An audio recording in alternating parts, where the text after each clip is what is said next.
오늘도 살아계신 하나님의 위대하심을 따라 부름을 받은 성도님들께 평안의 인사를 나눕니다.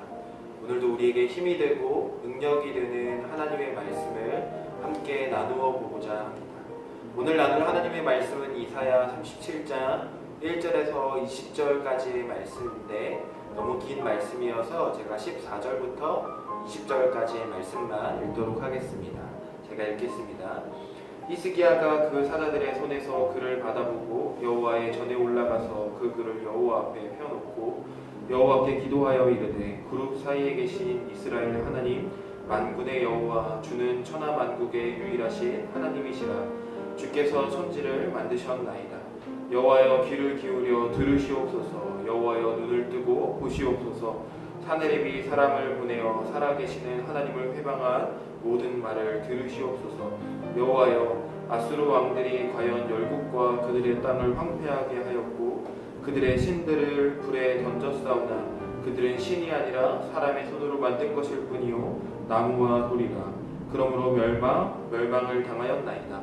우리 하나님 여호와여 이제 우리를 그의 손에서 구원하사 천하 만국이 주만이 여호와이신 줄을 알게 하옵소서 하니라. 아멘. 오늘 본문의 말씀은 어제 살펴본 이사야 36장의 말씀과 연결되어진 사건을 다루고 있습니다. 어제 살펴보신 대로 아수르의 사내립이 남유다를 치며 올라왔습니다. 히스기야 왕은 아수르의 군대를 막기 위해 왕궁 맡은 자 엘리야김과 서기관 셈나와 사관 요아를 보내었지만 그들은 도리어 하나님을 향한 신성 모독의 말을 듣고 돌아와야 했습니다.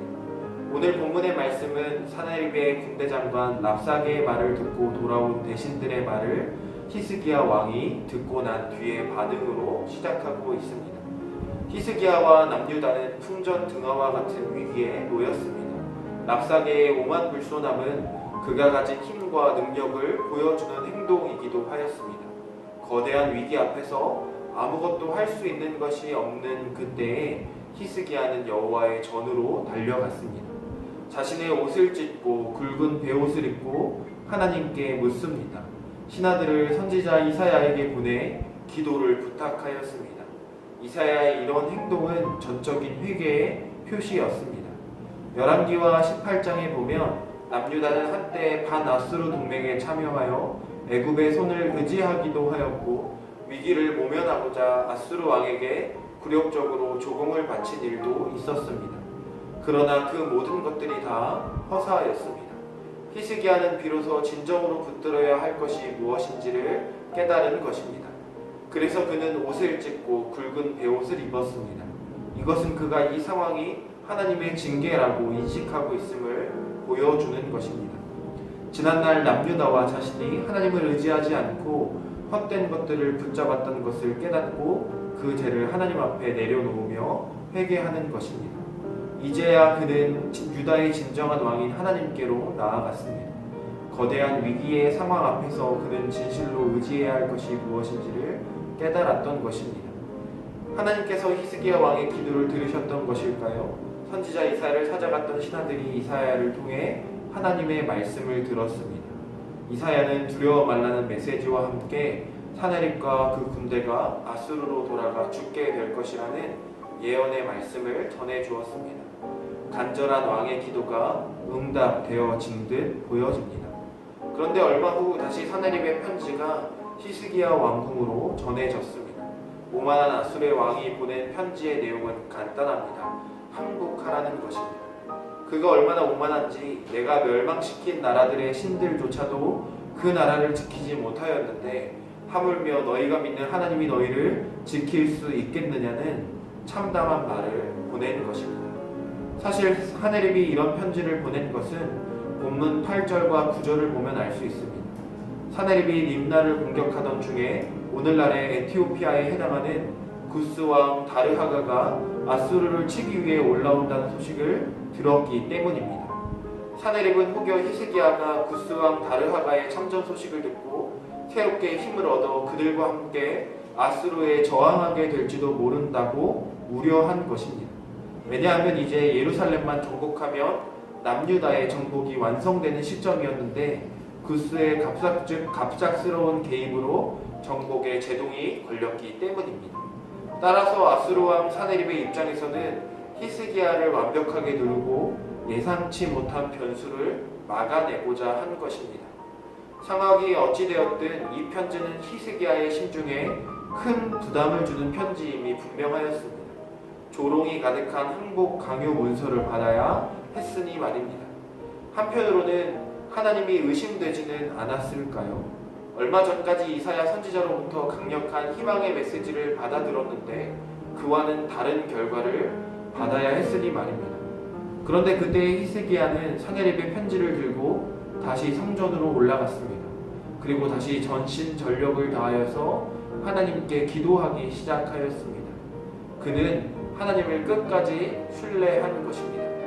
하나님만이 유일한 구원임을 확신하고 하나님만 바라보고 하나님께 기도하였습니다.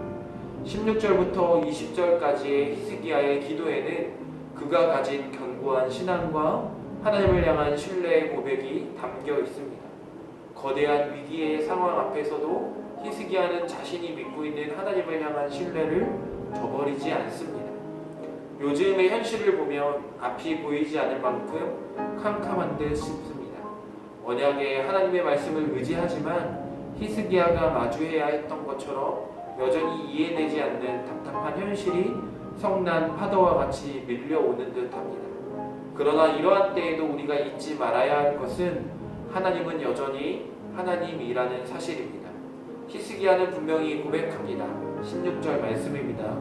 그룹 사이에 계신 이스라엘 하나님 만군의 여호와여, 주는 천하 만국의 유일하신 하나님이시라. 주께서 천지를 만드셨나이다.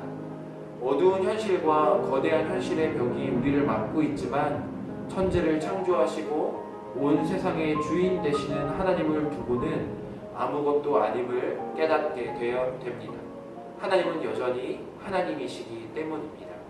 비록 우리는 오늘 피었다지는 이름 없는 꽃과 같고 바다에 있는 파도와 같고 또 안개와 같지만 온 땅의 주인 되시는 하나님께서 우리를 붙드시며 우리의 상한 마음을 돌보시고 우리를 인도하실 것이기 때문입니다. 오늘 하루도 히스기야와 같이 우리를 끝까지 포기하지 않으시는 하나님을 전적으로 신뢰하는 하루가 되시기를 소망합니다. 신뢰하며 걷는 자에게 주님께서 반드시 일하실 줄 믿습니다. 그럼 제가 기도하도록 하겠습니다. 사랑의 하나님, 감사합니다. 오늘도 거대한 위기 앞에서 하나님을 붙들고 신뢰하는 히스기야의 모습을 살펴보았습니다.